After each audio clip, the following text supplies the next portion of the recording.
Hey, what's up, everybody? My name is Larry Hart. I am the author of the Recruits Playbook, and I'm so excited about being on the show, So Booking Cool today. And it was such an awesome experience. And please, please, please just continue to keep up with So Booking Cool. It's such an awesome show. And thank you so much for having me on. And please check out the Recruits Playbook. You can get it at Amazon.com. And again, it's called the Recruits Playbook. Thank you so much for having me on So Booking Cool. So booking, so booking, so booking cool. There's so much booking cool. So listen to So Booking Cool.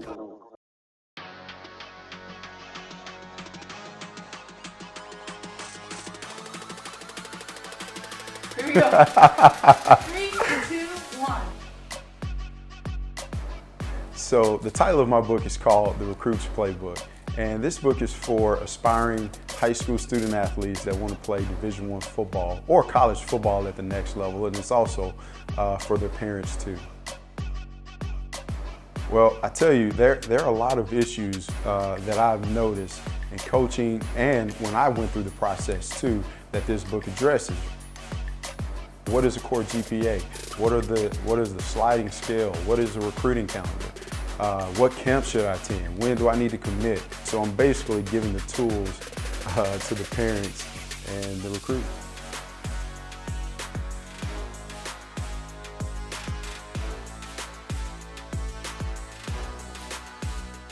Welcome to So Booking Cool, it's Joel B. Today's guest is a former NFL player who is using his life experience to empower aspiring football players, as well as parents, coaches, and educational stakeholders. He was a 2-time Conference Defensive Player of the Year, 2-time All-American, and was selected for the All-Decades team, and holds the record for the highest NFL draft pick in UCLA's history with the 5th round and 143rd pick in 2010. Now, for nearly a decade, he's been helping to mold the next generation as a Division I college football coach. His bestseller, The Recruits Playbook, a 4-year guide to college football recruitment for high school athletes, has rave reviews from the likes of NFL star alums Rashad Jennings, Maurice Jones-Drew, Kirk Morrison, Austin Lane, and a host of coaches around the world. Here with us today, he is Coach Larry Hart. Stay tuned for our conversation on So Booking Cool. Oh, man. Thank you so much for having me today. That was an awesome introduction, man. I appreciate it. Oh, I'm glad you like it. I'm glad you like it. And, I have to get it right for my guest.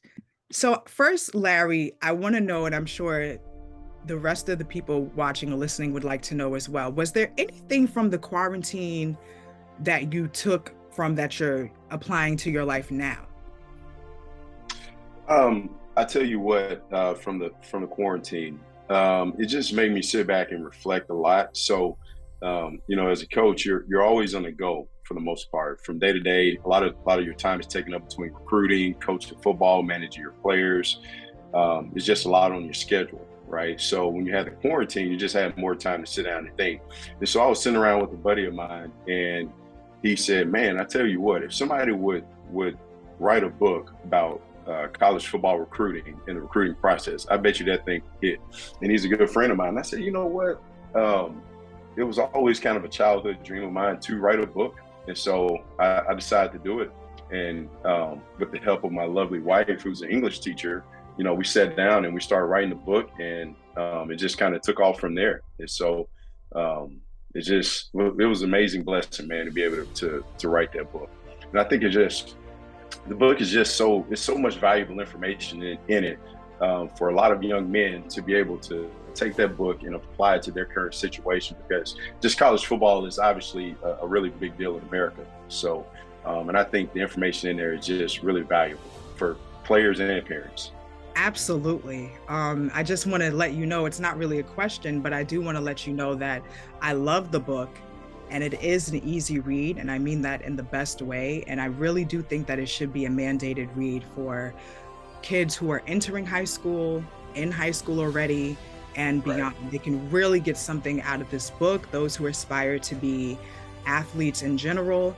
And the thing is, you don't necessarily even have to be a sports fan or involved in sports to feel like a book like this is worth your time and useful. You can still get something out of it, and it's still very interesting. So I love that. Yeah, absolutely. I agree with you. And I tell you this, the biggest thing that I wanted people to get out of the book is problem solving. And what I mean by that is there's everybody's situation is unique, right? So say, for instance, there are some college players that's a 4 or 5 star. You got 50 offers. You can pick any school that you want to go to. But there are some kids like myself that, you know, when I was coming out of high school, you're a little undersized. I wasn't an academic qualifier. So what do? So I had to take the junior college route. So my path wasn't as easy as others, right? In my book, I try to cover different scenarios. So when you talk about problem solving, it's what if my path isn't like everybody else is on social media, that I got to take a different path? How do I overcome that?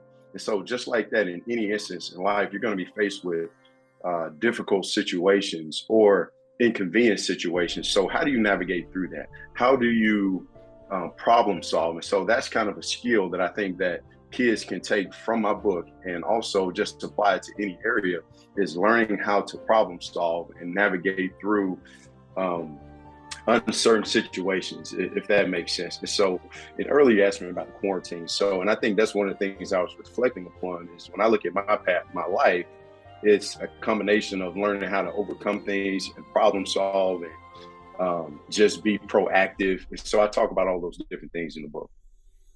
You sure do. And it's so impressive and inspiring to think about what you did overcome. Like you said, being a student who was struggling in class initially and being undersized, but look at everything that you've gone on to accomplish, you know? And then also telling the youth that, you know, hey, I'm letting you know this now so that you can prevent these mistakes from happening. 100%. Yeah, go on. No, I just totally agree with you. It's, I think one of the biggest, I tell you this, you know, here I am being a football coach with a quote, but it's tough to beat the individual that refuses to give up. And I just think that's the biggest lesson that I've learned in my life is you just don't give up. You just keep pushing, you keep fighting. And if you keep annoying people long enough, they'll be like, okay, man, you can have it, you know? But it's just getting yourself up after you get knocked down, because every time that you get up, you learn something and you get stronger and you get wiser. And so I think that is something that can be applicable to a lot of different areas. And I think football is such a great teacher of that. And I think my book kind of talks about all those different scenarios. So. Yeah. So when did you become interested in football? Man, it was, so I've kind of always been interested in sports. When I was growing up, we would always watch NBA basketball, football. So in my household, growing up in Mississippi, I mean, that's kind of, you know, it's not a whole lot going on in Mississippi. So sports was really big, and just in the South in general. And so I started playing football when I was in the 7th grade. And from there, I fell in love with it and kept playing. And as I kind of went through high school, something hit me. I'm like, I want to be a coach. I want to be a graduate assistant. After I get done playing, I want to play in the NFL. I want to write a book. So it just kind of hit me in high school, and I fell in love with it. And it just kind of stuck with me. And I genuinely had a passion for it. And I do love the game and everything that comes with it. So. And what about your love for reading? Because you mentioned that you always wanted to write a book when you were really young as a child. Yeah. So it was, I can't remember the name of this book, but I started reading a book when I was maybe 8th, 9th grade. And I enjoyed reading. It just kind of gave me a place of peace. It's kind of, I guess, I don't know if that makes me sound not tough being a football guy talking about reading a book, but it's just something that I enjoy, reading a book. So reading books is just kind of a place of peace for me. So it's just kind of one of those things that hit me when I was younger that, hey, I really want to write a book. And I had no reason why or what I wanted to do. It just kind of gave me peace. And I used to write in journals when I was younger too. So I used to have like a book full of journals where I used to write down my thoughts. And so Um, and it just, 15 years later, when this opportunity presented itself, I took it. So. Yeah. How did the opportunity present itself? Okay, good question. So, like I said, and I was randomly hanging out with a good friend of mine, and when he mentioned to me writing a book on the recruiting process, I started thinking, I was like, man, you know what? I think I need to do that. And like I said, my wife, who helped me so much in this process, she was an English teacher. So I basically, for 3 or 4 hours a day, I just started writing all of my thoughts down. And, I had to organize the book to where it kind of made sense and that it flowed. So I kind of put the frame together, and then I started writing and just started writing down my thoughts. And just kind of went from there. And then my wife started editing, and we start reaching out to publishers and agents, and it just kind of, we got some rejections, and then we got people that were interested, and it just kind of took off from there. And then one publishing company, Mango, they wanted to take on my book, and they decided to publish it for me. So it just kind of, that's how it started, man. It kind of went really fast too. So when I started actually writing the book, I hit a publisher like 2 months later. So I guess it was just one of those things that was supposed to happen. Definitely was supposed to happen. Yeah. And something else about the Recruit's Playbook is that you're giving a lot of knowledgeable information and everything, but you're not talking down at readers. It's really kind of like in Big Brother mode. So how did you know the kind of voice that you wanted to use to write this book? Because I'm around the young men all the time. So I interact with them on a daily basis. And I know what they struggle with, and what from being a college football player and being in coaching for close to 10 years now. So I understand the nuances that go on. And what I run into a lot, because football is a difficult sport, and sports in general at the college level is demanding and it's difficult.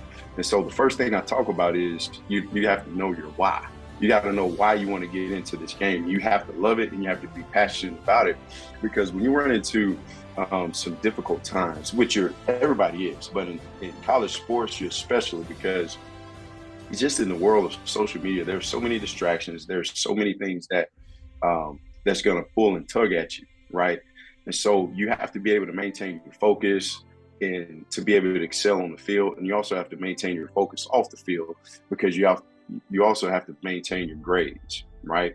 And so I think it's critically important that just that kids are able to stay focused and accomplish what they set out to accomplish in the beginning when you accept that scholarship to go play college football. And when it comes to schools, there are some recruits who they're pretty selective about a school. They might feel like, oh, that school or that football program is too small. And that can actually be a turnoff to some of the recruiters and the coaches.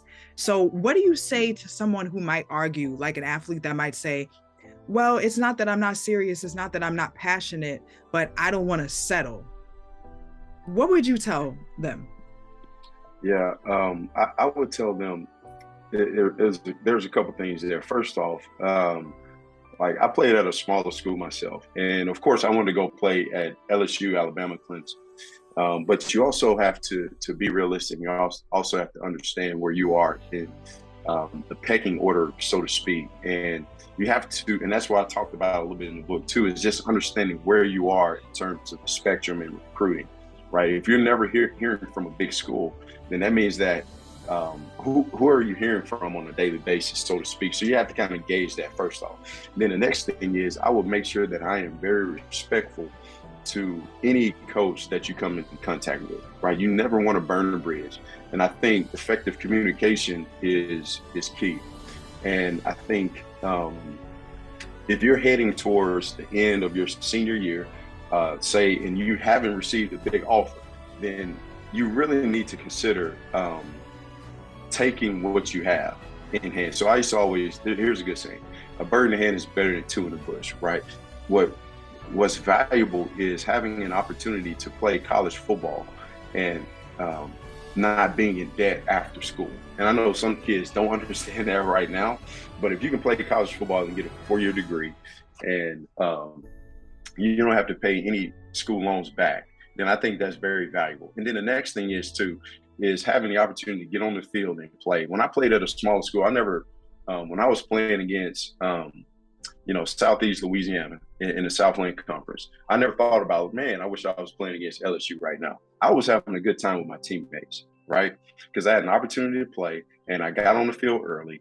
And so you just have to kind of weigh your options, because there are people that actually transfer from Alabama and from Clemson because they're not getting playing time. So you just kind of have to really understand your situation, what you're walking into at certain schools, right? Because you can have that opportunity to play at the big school, but you may not even touch the field, right? Versus you can go to another school and you can get on the field, and I'm just telling you, you'll have a great time.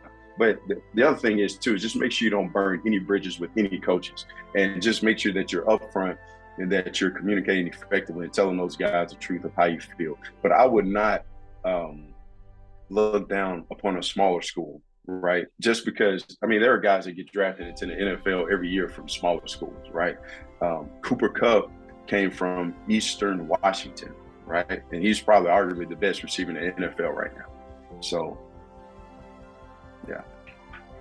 And it's also a way for them, and you talk about this as well, you can actually stand out more if you play at a smaller school, right?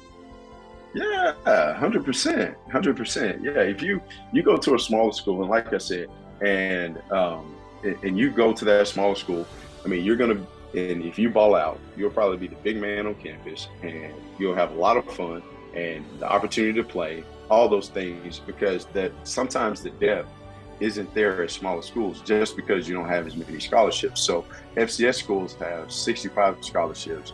Division I FBS, they have 85. So naturally, smaller schools aren't going to have as much depth, meaning that the opportunity to play at smaller schools typically is going to be more of an opportunity at smaller schools, for sure.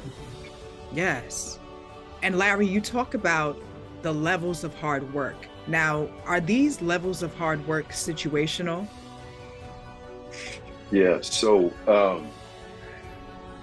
when you say, what do you mean by that? Hard work, the levels of hard work. Explain.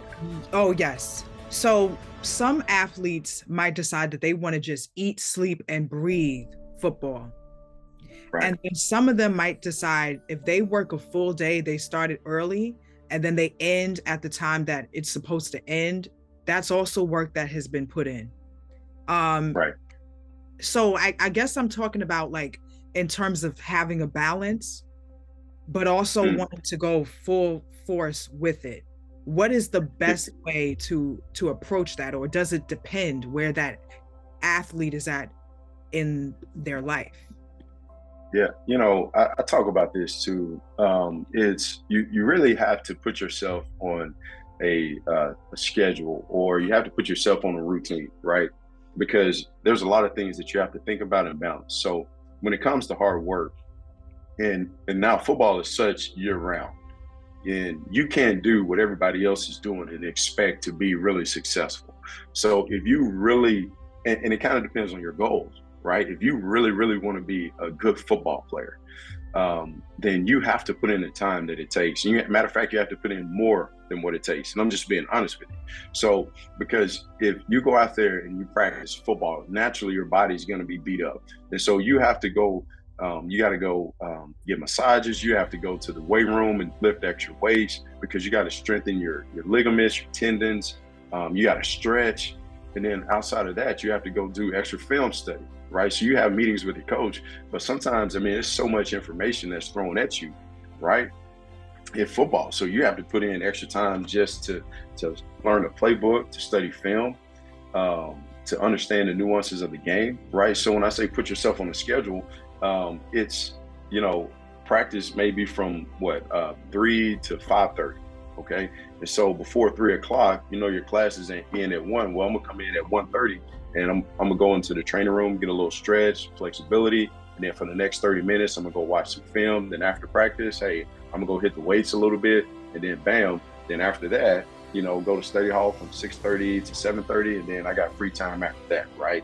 And that's just an example, but it's just kind of putting yourself in a routine and a schedule to make sure that you get yourself what you need, right?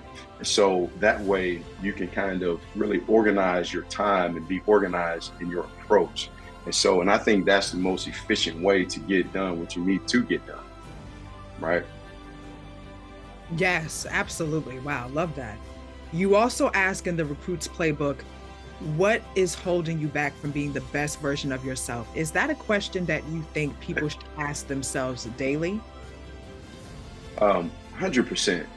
Just because everybody comes from so many different backgrounds, whether it's a single parent home or, you're in whatever your background is, you're going to come from circumstances that's going to be, you're going to have challenges in your life, right? And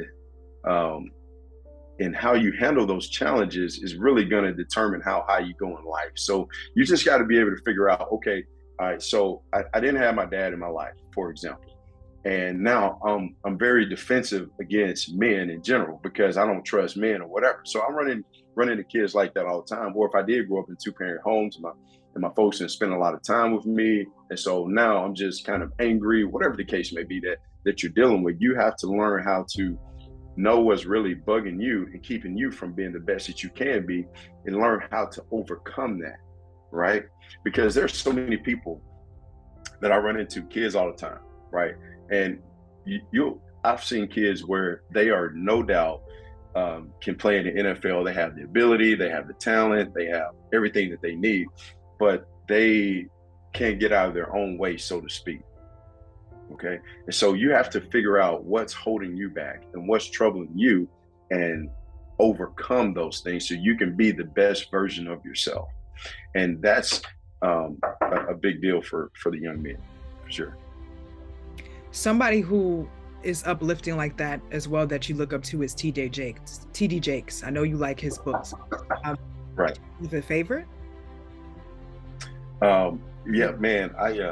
TD Jakes, he was great. Then Joel Osteen was another big one for me. Those guys, man, are very inspirational to me, and they have books. I've read 2 or 3 of Joel's books, a couple of TD's books, and learned a lot from those guys. And they've had a pretty big impact on my life, for sure. Okay, all right. And what do you want people to know about you as an author? Man, it's a very good question. I want people to know that, I want people to know about me that I'm an individual that is a big believer in overcoming stuff, overcoming adversity, whatever is thrown at you. Don't let it get you down. Stay positive, overcome it. And the more things that you overcome, the tougher and the more wiser that you get, and the more you keep growing in life. And just don't give up, man. Don't let life get you down. I'm a big believer in smiling, being happy, being positive, and just keep pushing through. You'll have your good days, you have your bad days, but what I would want people to know about me is just I'm an individual that just believes in overcoming adversity and keeping a smile on your face, and then also being a positive impact to other people. And you do want to write more books in the future, right? Yes, I do. So the next book I want to tap into is called actually 4 to 40, and I've started on it, and I need to kind of ramp it up. But 4 to 40 talks about the transition from college to the NFL or to real life. So that's going to be the next book that I get into. So the Recruit's Playbook is geared towards middle school to high school student athletes that want to play at the collegiate level, college football. And the next book is going to target college athletes that transitions out of college, because anytime that you transition from one stage of life to another, it can be a little bit of a challenge. Yes, like so excited that there's going to be another book. I figured there would be. Yes. Absolutely. Can you tell us anything about the publisher yet, or not yet? Not yet. All right. Yeah. So the Recruit's Playbook is a book that could have helped you when you were younger, and even Rashad Jennings said this. Many other people have felt the same way. So do you think when it comes to creating anything, whether it's writing a book, a movie, or something, that it's important to tell stories that people wish existed or that they didn't have access to? Yeah, absolutely. You know, I think knowledge, to me, knowledge is very powerful.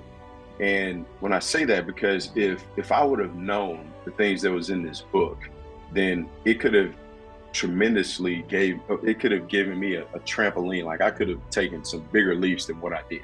Now I'm very thankful for the path that I took because it taught me a lot.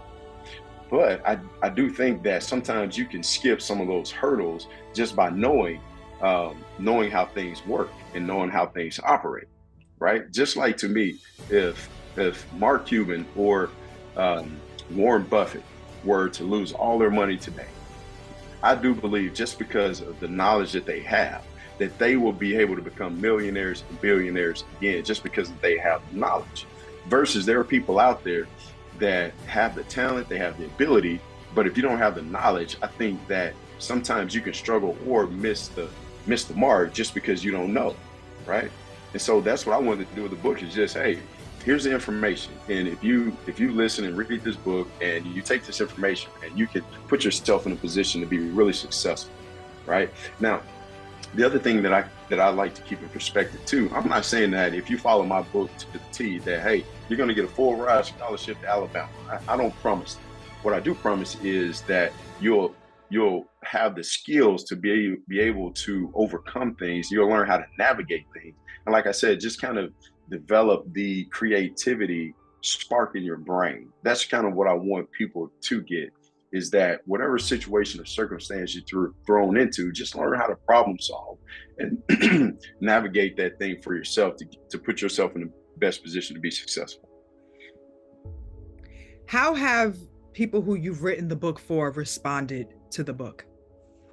It's been very positive. And you know, my nephews, family, everybody's, it's just been real positive so far. And I've had a couple kids shoot me messages on Twitter like, hey, coach, man, thank you so much for your book. It was very helpful. So the response has been very, very positive so far. Anything memorable out of all the positive feedback? And this can be from anyone. And what's the most memorable thing that you've been told so far about the book that you'll most likely never forget? It was one recruit that reached out to me on Twitter. He shot me a message and he just told me thank you. Just a simple thank you for the for the information, and it was very helpful to him and just very inspiring. So that's one that's very memorable. I never met him or knew him, but he follows me on Twitter and shot me a message. So I thought people that I don't even know that I'm able to impact. So that's awesome. And on that note, Larry Hart, Coach Hart, thank you so much for coming on So Booking Cool. Loved speaking with you. And let everyone know how they can keep up with you and get the Recruits Playbook. Yeah, so you can keep up with me on Twitter. That's probably the easiest way, at Coach Larry Hart. Follow me on Twitter, shoot me a message, interact with me, and I'll shoot you a message back. But yeah, that's a great way to keep up with me right there. Yep. Guys, make sure you do that and definitely check out the book. And even if you have read it already, it's one of those books that you will want to go through again, for sure. Thank you so much to all the viewers and the listeners. Until next time, So Booking Cool.